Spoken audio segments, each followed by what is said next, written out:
श्रीमद् भागवत जी महापुराण के छठे स्कंद में प्रभु से किस तरह से हमारा मिलन का मन हो, किस तरह से हमारी प्रभु मिलन की व्याकुलता हो, इसके बारे में एक दृष्टांत आया है। वो बहुत मार्मिक है।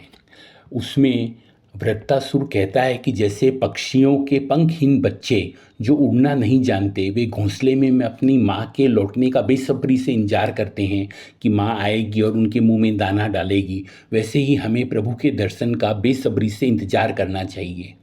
दूसरा दृष्टांत वो देते हैं कि जैसे भूखे बछड़े अपनी माँ का दूध पीने के लिए आतुर होते हैं, माँ घास चरने गई हुई है और वापस शाम को आएगी तो दूध पिलाएगी, वैसे ही हमें प्रभु दर्शन के लिए आतुर होना चाहिए।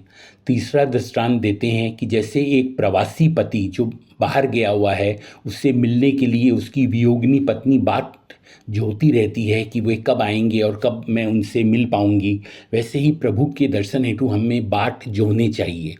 ये कितने अच्छे दृष्टांत हैं कि प्रभु के लिए हमें इतनी बेसब्री होनी चाहिए प्रभु मिलन के लिए कि ये हमारा अंतिम जन्म हो और इस जन्म में प्रभु मिलन हो जाए और हम प्रभु के धाम में, प्रभु के श्री कमल चरणों में हम पहुंच जाएं। प्रभु से मिलन और प्रभु के श्री कमल चरणों में पहुंचने से बड़ा पुरुषार्थ मानव जीवन में कुछ भी नहीं करने योग्य है। जो सबसे ऊंची स्थिति हम प्राप्त कर सकते हैं वो ये है कि प्रभु साक्षात्कार इस मानव जन्म में हो जाए, इस मानव जन्म के अंत तक हो जाए और हम प्रभु के धाम, प्रभु के लोक और प्रभु के यहाँ उनके श्री कमल चरणों में हमको प्रभु में के श्री कमल चरणों में स्थान मिल जाए।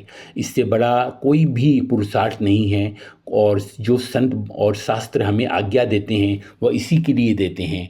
यही हमें सब शास्त्र समझाते हैं कि प्रभु के बन जाओ, प्रभु में समा जाओ और प्रभु से एक रूप हो जाओ। जय श्री हरि।